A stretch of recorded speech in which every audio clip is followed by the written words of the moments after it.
अगर आप जानना चाहते हैं कि दूध के साथ कौन सी मेडिसिन ली जा सकती है और पानी के साथ कौन सी मेडिसिन लेनी चाहिए, तो ये वीडियो आपके लिए है।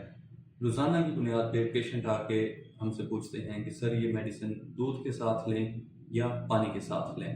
सबसे पहले करते हैं शुरू एनसिड पेन किलर से। जितने भी आपके पेन किलर्स हैं जिसमें प्रेक्सन है, निम्स है, सिंफ्लेक्स है, नेप्रोक्सन है, जितने भी मेन पेन किलर्स हैं वो सारे आप दूध के साथ ले सकते हैं, क्योंकि ये स्टमक को डिस्टर्ब करते हैं। तो दूध के साथ लेंगे तो स्टमक की जो है इरिटेशन वो आपको नहीं होगी।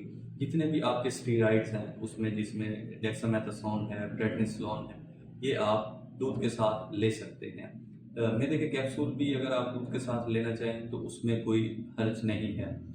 उसके बाद हैं जितने भी फैट सॉल्युबल विटामिन्स हैं, जिसमें विटामिन ए है, विटामिन डी है, विटामिन ई है और विटामिन के है, ये आप दूध के साथ लेंगे तो इनकी अब्जॉर्प्शन ज़्यादा अच्छे से होगी। फिर है जितने आपके जनरल विटामिन्स हैं, जिसमें सेंट्रम है, जिसमें थेराग्रान अल्ट्रा है, कोर 24 है और सर्वेक्स जी है, ये आप दूध के साथ ले सकते हैं।